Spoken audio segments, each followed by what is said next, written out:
Breaking news Sangareddy జిల్లాలోని Ailapur land విషయంలో అనేక విషయాలు వెలుగులోకి వస్తున్నాయి. ప్రభుత్వ భూమి అంటూ రెవెన్యూ అధికారులు కాదంటూ భూ అక్రమార్కులు కోర్టుకెళ్లారు. అయితే ఈ లేఅవుట్ లో 40 ఏళ్ల క్రితం ఫ్లాట్లు కొన్న యజమానులను బెదిరిస్తూ కొత్త దందా స్టార్ట్ చేశారు కొందరు. వీరంతా ఇప్పుడు తక్కువ ధరకు ఈ భూమిని అమ్మేస్తూ సొమ్ము చేసుకుంటున్నారు. దీంతో ఈ భూముల్లో కట్టడాలను అధికారులు కూల్చేయడం, మళ్లీ ఆ భూములను అమ్మడం ఇప్పుడు కామన్ గా మారింది. దీంతో అసలైన యజమానులు తమకు న్యాయం చేయాలంటూ ఆందోళనకు దిగారు. ఈ బెదిరింపులు తాము తట్టుకోలేమంటూ ఆవేదన వ్యక్తం చేస్తున్నారు. అన్యాయం చేశారు. ఇలా మీరు ఎట్లా ఎంటర్ అవుతారండి? టైటిల్ డిస్ప్యూట్ అక్కడ పెండింగ్ ఉంది. You need not come, should not come. Ailapur this is a village. మీకు తెలిసిన కొంచెం నాలెడ్జ్ ఆఫ్ రిప్రజెంట్ చేస్తే we know what is what. మేము ఏం చేయలేము. చూపించొచ్చు. Don't over act. I have respected him. Don't overact. Don't how you are respecting the officer. How you are half knowledge తో మాట్లాడదు. Full knowledge. Half knowledge తో మాట్లాడదు. ఒక క్వశ్చన్ చేయలేరు. వినండి. లీగల్ ఏం సబ్మిట్ చేయండి. సబ్మిట్ చేయండి తప్ప కానీ అనవసరంగా మీరు ఆఫీసర్ ఇవ్వండి. డాక్యుమెంట్ గా మీ పోలీస్ స్టేషన్ ఛాలెంజ్ చేస్తున్నారు. హైడ్రా పోలీస్ స్టేషన్ పెట్టి దౌర్జన్యం చేస్తున్నారు. పోలీసులు నశించాలి. హైడ్రా పోలీసులు నశించాలి. గ్రామస్తులను పిలుపురా. ఏం హైడ్రా పోలీసులు నశించాలి. హైడ్రా పోలీసులు నశించాలి. రెచ్చగొట్టకండి. కేసు కొట్లాడుతున్నా.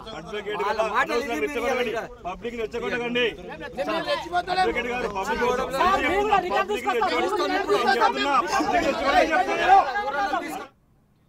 బాధితుల ఆరోపణలతో హైడ్రా కమిషనర్ రంగనాథ్ ఐలాపూర్లో భూములను పరిశీలించారు.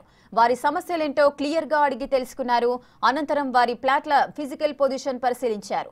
వారి సమస్యలను వెంటనే పరిష్కారం చూపుతానని బాధితులకు భరోసానిచ్చారు. అయితే ఇక్కడే సుప్రీంకోర్టు అడ్వకేట్ ను అంటూ ముఖీం అనే ఓ వ్యక్తి ఎంటర్ అయ్యాడు. అసలు హైడ్రాకు ఇక్కడికి వచ్చేందుకు అనుమతి లేదంటూ చిందులేశాడు.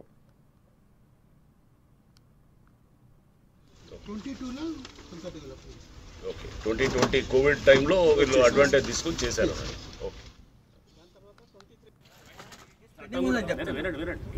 Hydraa legality government has come out with ఇదంతా ఉన్నది. అది మీకు సంబంధం లేని subject. That is legislature has taken a decision and ఏది high court will they have also entertain that. అది చూద్దాం. మీరు హైడ్రా లీగాలిటీ గురించి మీరేం మాట్లాడద్దు. That's out of your purview. Okay, so that is within the domain of the honourable court and also పర్లేదు. మీరు తెలిసి తెలియని లా నా దగ్గర మాట్లాడొద్దండి. Legality of HYDRAA is something different and this issue is different. మీరు కోర్టులో వేస్తారంటే it is your right and definite గా మీరు చట్టాన్ని మీ చట్టపరంగా ఉన్న మీ హక్కులన్నింటినీ మీరు వాడు. మేము కూడా మాకు చట్టపరంగా ఇచ్చిన బాధ్యతల్ని విధులు నిర్వహిస్తూ అసలు చెప్పండి. చెప్పకుండా ఆర్డర్ ఉంది. మేము పార్టీ కాదు ఇందులో. వినండి, 11th రోజు ఫైనల్ ఆర్గ్యుమెంట్స్ ఉన్నాయి. అసైన్మెంట్ సర్టిఫికేట్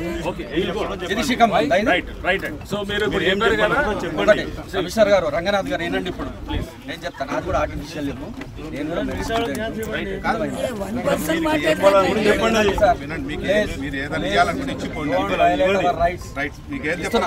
సబ్మిట్ చేస్తున్నా. నాకు నిన్న నోటీస్ వచ్చింది. ఫోన్ కెమెరా సబ్మిట్ చేస్తున్నాను మండే రోజు. అయితే ఇక్కడో మరో ఆసక్తికరమైన విషయం ఉంది.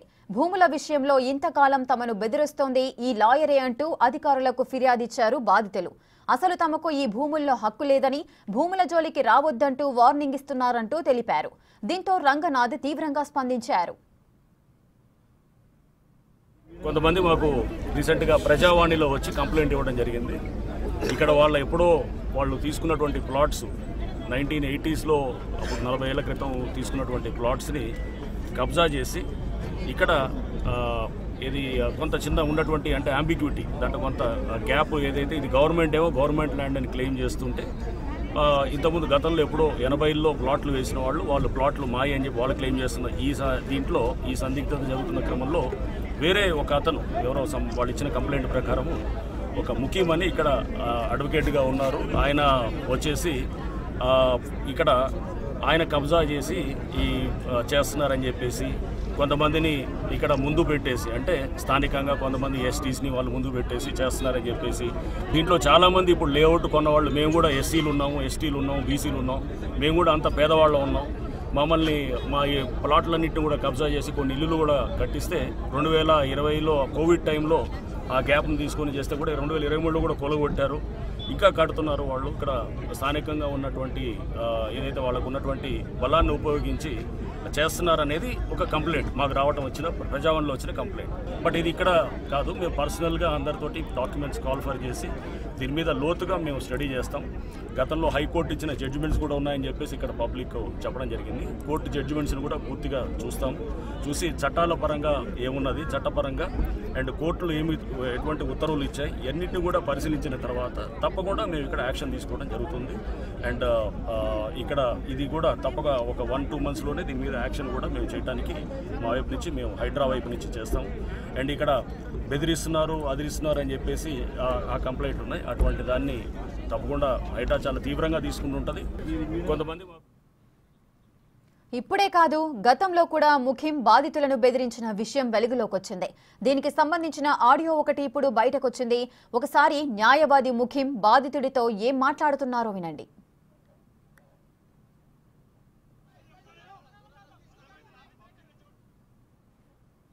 మీరు ఈపీ వేసుకొని రావాలి, ఫైనల్ డిగ్రీ అయినాక మీరు ఎట్లా వస్తారు?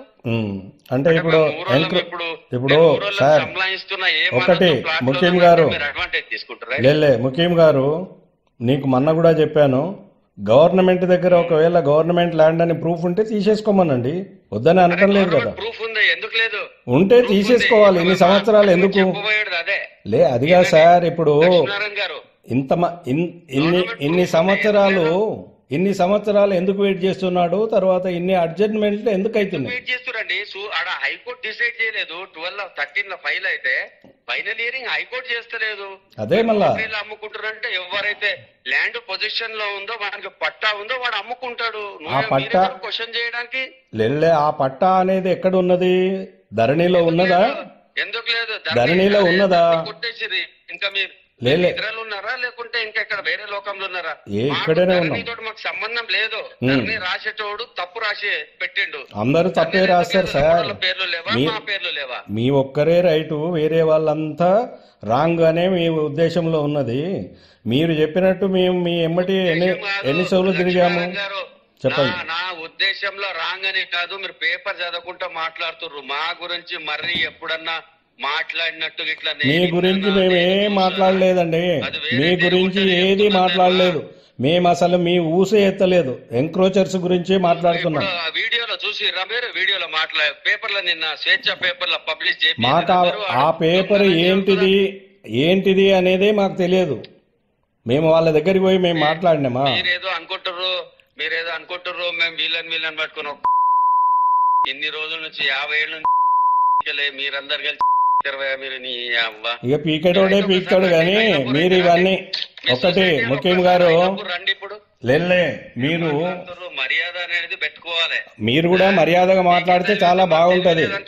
వాడు పీకలేడు, వీడు పీకలేడు అంటే పీకేటోడే పీకుతాడు. మీరు పీకేటోడే పీకుతాడు. మీరు వాడు పీకలేడు, మీరేం పీకలేరు అంటే ఏం మాట? మీరు హైలీ ఎడ్యుకేటెడ్, బీయింగ్ అడ్వకేట్, మీరు ఇట్లా మాట్లాడటం ఏంటిది? లక్ష్మీనారాయణ, నువ్వు ఒక్కసారి నువ్వు రా, నాకు గెలువు, మాట్లాడదాం రా, కలుస్తా. మీరు చెప్పండి, పోయినసారి కూడా చెప్పారు కదా ఫోన్ చేస్తారమ్మనేసి. ఇప్పటికి కూడా మేము వస్తున్నాం. నువ్వు అన్నావు కదా సిటీలో కలుద్దామని. నువ్వు రా, ఒక్కసారి రా, నాకు గెలువు. వస్తా, మీరు టైం ఇవ్వండి. రాకపోతే మాట్లాడు.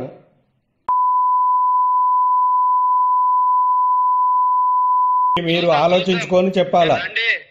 వస్తాం కళ్ళతో చూస్తావు ఇప్పుడు ప్రాక్టికల్ గా. చూద్దాం, తెలుసు, చూద్దాము. అదే చూద్దామండి. నువ్వు సొసైటీకి సంలయిస్తావు. మంచిగా మర్యాదగా మాట్లాడు, అర్థమైంది? నువ్వు కూడా ఎక్కువ మాట్లాడొద్దు, మంచిగా మాట్లాడు, అర్థమైందా? తెలంగాణ కాబట్టి ఎంకరేజ్మెంట్స్ అవుతున్నాయి. సరే, గజం తీసుకుంటామో లేకపోతే ఏం తీసుకుంటామో చూద్దాం. మా పేర్లు ఎందుకు చెప్తారా మీరు? నీ పేరు నేను ఎక్కడ తీయలేదు, నీ పేరు ఎక్కడ తీయలేదు. ఎవడొచ్చి మమ్మల్ని క్వశ్చన్ చేయలేడు. ఈ ల్యాండ్ నీది కాదని క్వశ్చన్ చేయడానికి చాలా తాతలు దిగి రావాలి.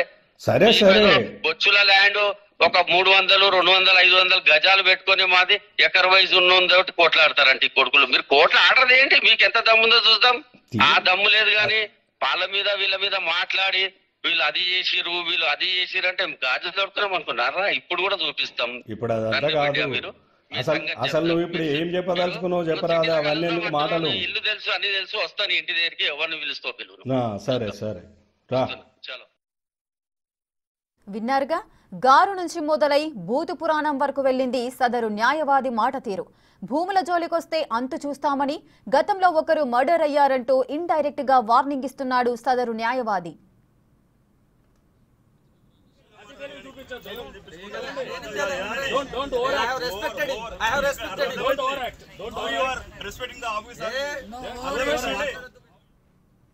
పూర్తి డీటెయిల్స్ మా ప్రతినిధి శ్రవణ్ లైవ్ లో అందిస్తారు. శ్రవణ్, ఈ ఐలాపూర్ భూ వివాదం ఏంటి? ఈ వివాదం ఎప్పటి నుంచి జరుగుతోంది? అసలు ఈ సినారియో మొత్తం స్టార్ట్ కావడానికి హైడ్రా దృష్టికి ఏ విధంగా వచ్చింది చెప్పే ప్రయత్నం చేస్తా. గత నెల 27వ తారీఖున హైడ్రా కార్యాలయానికి ప్రజావాణి కార్యక్రమం జరుగుతున్న క్రమంలో అమీన్పూర్కి సంబంధించిన ఐలాపూర్ రామ్ గోపాల్ నగర్కి సంబంధించిన వాళ్ళు, దాని తర్వాత అక్కడ చిత్రపురి కాలనీకి సంబంధించిన వాళ్ళు, ఇట్లా పలు కాలనీకి సంబంధించిన వాళ్ళు చాలామంది కూడా వచ్చి హైడ్రా కమిషనర్ రంగనాథ్కి ఫిర్యాదు చేసి డాక్యుమెంట్లు అన్నీ కూడా అందించారు. అవన్నీ అందించిన తర్వాత వాళ్ళు ఒక పవర్ పాయింట్ ప్రజెంటేషన్, అంటే ఆ ఏరియాకి సంబంధించినటువంటి లాటిట్యూడ్ లాంగిట్యూడ్ మొత్తం కూడా ప్రొజెక్టర్ మీద ఓపెన్ చేసి రంగనాథ్ వారికి చూపిస్తే మీ ప్లాట్ ఎక్కడ ఉండే, అది ఎంత మేర కబ్జా అయింది, ప్రభుత్వం భూమి ఎంత మేర కబ్జా అయింది, ఎన్ని సంవత్సరాల నుంచి కబ్జా అయింది, ఇవన్నీ అంశాలు కూలంకుషంగా దాదాపుగా, అంటే నేను రిపోర్టర్గా అక్కడే ఉండి కవరేజ్ చేస్తున్న క్రమంలో ఇది మొత్తం జరిగింది, అందుకే చెప్పే ప్రయత్నం చేస్తున్నా. దాదాపుగా గంటన్నర సేపు వాళ్ళ పూర్తిగా డీటెయిల్స్ వాళ్ళు చెప్పేటువంటి విషయాలన్నీ కూడా రంగనాథ్ విన్న తర్వాత నేనే స్వయంగా వస్తా, అక్కడ ముఖ్యమైనటువంటి వ్యక్తి కూడా ఉంటారు, ఆయనకి అక్కడ ఎమ్మెల్యే కూడా భయపడాల్సినటువంటి పరిస్థితి అక్కడ ఉంది అనేది ఆ బాధ్యతలు వచ్చి నేరుగా హైడ్రా కమిషనర్ రంగనాథ్కి చెప్పారు. పోలీసులు రావాలన్నా భయపడాల్సిందే, రాజకీయ నాయకులైనా ఎమ్మెల్యేలైనా ఎవరైనా సరే భయపడాల్సిందే అని అక్కడ ఉన్నట్టు ఎవరైతే ఫిర్యాదు చేయడానికి వచ్చినో వాళ్ళు హైడ్రా కమిషనర్ రంగనాథ్కి చెప్పడంతో అంత పెద్ద రౌడీ ఆయమన్నా అని ఆయన నేరుగా ప్రశ్నించి నేరుగా నేనే వస్తా, ప్రభుత్వ భూమి ఆక్రమణకు గురైందని మీరు చెప్తున్నారు కదా, అది కాపాడడం హైడ్రా బాధ్యత, హైడ్రా నేరుగా అక్కడికి వస్తుందని వాళ్ళకి హామీ ఇచ్చి ఇవాళ ఉదయం హైడ్రా కమిషనర్ రంగనాథ్ మీడియాలో వచ్చినటువంటి కథనాలు, దాని తర్వాత ప్రజావానికి వచ్చినటువంటి ఫిర్యాదుల పైన ఇవాళ మేము అమీన్పూర్కి వెళ్తున్నామని వెళ్లే ముందు మీడియా కూడా ఆయన ఇన్ఫర్మేషన్ ఇచ్చారు. ఆయనకు నేరుగా వెళ్ళి ఆయన వస్తున్నారనే సమాచారం తెలుసుకొని ఎవరైతే ఫిర్యాదు చేశారో అక్కడ ఉన్నటువంటి దాదాపుగా అన్ని కుటుంబాలు కూడా అక్కడికి చేరుకొని అసలు వాస్తవ పరిస్థితులు ఏంది, వాళ్ళ దగ్గర ఉన్నటువంటి డాక్యుమెంట్స్ ఏంది, హైడ్రా వల్లనే మాకు న్యాయం జరుగుతుందని భావిస్తున్నామని ప్రజలు నేరుగా వచ్చి చెప్పే ప్రయత్నం చేశారు. అక్కడ ముఖ్యమైనటువంటి సుప్రీంకోర్టు న్యాయవాది అని ఆయన చెప్పుకుంటున్నారు. మరి ఆయన నిజంగానే సుప్రీంకోర్టు న్యాయవాదో హైకోర్టు న్యాయవాదో మనకైతే క్లారిటీ లేదు, కానీ ఆయన మాత్రం చెప్పుకుంటున్నాడు అసలు హైడ్రా రావడానికి గల అర్హత ఏముంది, హైడ్రా ఎట్లా అడుగు పెడుతుందని నా మొదటగా ప్రశ్నించడం జరిగింది. వాస్తవానికి ప్రభుత్వ భూమి కబ్జాకు గురైతే జనాలను ఇబ్బంది పెడితే జనాలకు సంబంధించినటువంటి భూమి అంటే ప్రభుత్వ భూమి నాలాలు కబ్జా అవుతే పూర్తి స్థాయిలో హైడ్రా వచ్చి ఆ భూమిని కాపాడేటువంటి ప్రయత్నం చేస్తుంది. అందుకే జనం ఇచ్చినటువంటి ఫిర్యాదుల మేరకు నేను నేరుగా ఇక్కడికి వచ్చా. అందుకే నేను అందరితో మాట్లాడతా, ఇక్కడ ఫిర్యాదుదారులతో మాట్లాడతా, మీకు అబ్జెక్షన్ ఉంటే ముఖ్యంగా మీరు కూడా పూర్తి స్థాయిలో క్లారిటీ ఇవ్వండి, మీకు ఉన్నటువంటి డౌట్లు ఏంది, హైడ్రా ఇక్కడికి వస్తే మీకు వచ్చినటువంటి నష్టం ఏంది, మీరు తప్పేం చేయలేదు, ఎట్లాంటి భూమి కబ్జా చేయలేదు కదా, మీకు ఎందుకు ఇబ్బంది, మరి మీ దగ్గర ఉన్నటువంటి సమాచారం ఏంది, కబ్జా గురైందా గురి కాలేదా, మీరు కబ్జా చేశారా చేయలేదా, జనాలను భయపెడుతున్నారా లేదా, ఈ అంశాలు మాత్రమే చెప్పండి అనేటువంటి అంశాన్ని నేరుగా హైడ్రా కమిషనర్ రంగనాథ్ చెప్పే ప్రయత్నం చేశారు. నార్మల్గా ప్రతి చోట ఎక్కడికి వెళ్ళినా కానీ అక్కడ జనాలతో మాట్లాడడం, ఆపోజిట్ పర్సన్ వచ్చినా సరే మీకేమైనా డౌట్ ఉంటే కూడా మీరు కూడా చెప్పండి, మీరు చెప్పింది కూడా నేను వింటానని రంగనాథ్ రెగ్యులర్గా అన్ని చోట్ల వెళ్ళినా కూడా ఈ విధంగానే అడుగుతారు. సో ఆ విధంగానే ఇవాళ అమీన్పూర్లో వెళ్ళి కూడా ఇదే అంశాన్ని అడిగితే ఆయన చాలా ఓవర్ యాక్షన్ చేసేటువంటి ప్రయత్నం చేశారు. మనం క్లియర్గా వినొచ్చు. రంగనాథ్ కూడా ఇదే అంశాన్ని చెప్పారు, మీరు ఓవర్ యాక్షన్ చేయొద్దు, వాస్తవాలు ఏంది, జనాలు ఇబ్బందులకు సంబంధించి ఫిర్యాదుకు సంబంధించి తెలుసుకోవడానికే మేము ఇక్కడికి వచ్చామని రంగనాథ్ చెప్పే ప్రయత్నం చేశారు. కొద్దిసేపటి క్రితమే రంగనాథ్ ఆఫీస్ నుంచి మనకు ఒక ప్రెస్ నోట్ రిలీజ్ అయింది. ఆయన చెప్పేది క్లియర్గా ఏంటంటే అమీన్పూర్ మున్సిపాలిటీలో లేఅవుట్లు కబ్జాల పైన ఎవ్వరూ ఆందోళన చెందాల్సిన అవసరం లేదు, ముఖ్యం కానీ XYZ ఇంకెవ్వరైనా కానీ సామాన్య ప్రజలకు ఎవరైనా సరే ఇబ్బంది పెడితే, ప్రభుత్వ స్థలాన్ని ఇబ్బంది పెడితే ఊరుకునేది లేదు అని చాలా స్పష్టంగా ఆయన ఒక ప్రెస్ నోట్ ద్వారా జనాలకు చెప్పేటువంటి ప్రయత్నం చేశారు. రాబోయే రోజుల్లో survey of India, AIDS survey విభాగం, హైడ్రా, రెవెన్యూ అధికారులు, దాని తర్వాత ఇతర లోకల్గా ఉన్నటువంటి మున్సిపల్ అధికారులు అందరూ సహాయం తీసుకొని పూర్తి స్థాయిలో సర్వే చేస్తా. వాస్తవం ఏంది, అవాస్తవం ఏంది, ఎవరు కబ్జా చేసినారు, ఎన్ని సంవత్సరాల నుంచి కబ్జాలో ఉంది, సుప్రీంకోర్టు అడ్వకేట్గా ఎవరు చెప్పుకొని ఏం చేస్తున్నారు, ఇవన్నీ కూడా నిజాలు రాబోయే రోజుల్లో తేల్తాయని ఆయన ఒక క్లారిటీ ఇచ్చేటువంటి ప్రయత్నం చేశారు. అయితే 40 ఏళ్ల నుంచి ఈ భూమి కబ్జాలో ఉంది. కొన్ని ప్లాట్లు అక్కడ పాపం పేదవాళ్ళు రూపాయి పోగేసుకొని అక్కడ ఆ ప్లాట్లు కొన్నారు. ఆ ప్లాట్లు మీకు సంబంధం లేదు అని ఆయన ముఖ్యమైనటువంటి వ్యక్తి వాళ్ళకి చెప్పి, దాంతోపాటు అవి వేరే పేర్ల మీద బదలాయించి ఆ ప్లాట్లను అమ్ముతున్నారు అనేది వాళ్ళు అక్కడ ఉన్నటువంటి బాధితులు చెప్తున్నటువంటి అంశం. మరి దీనిపైన ప్రస్తుతం కోర్టులో ఉంది కాబట్టి కోర్టులో పూర్తి స్థాయిలో విచారణ జరుగుతుంది. తీర్పు వచ్చిన తర్వాత right. Thank you Shravan, thanks for the details. Advantage తీసుకుని చేశారు. దాని తర్వాత 23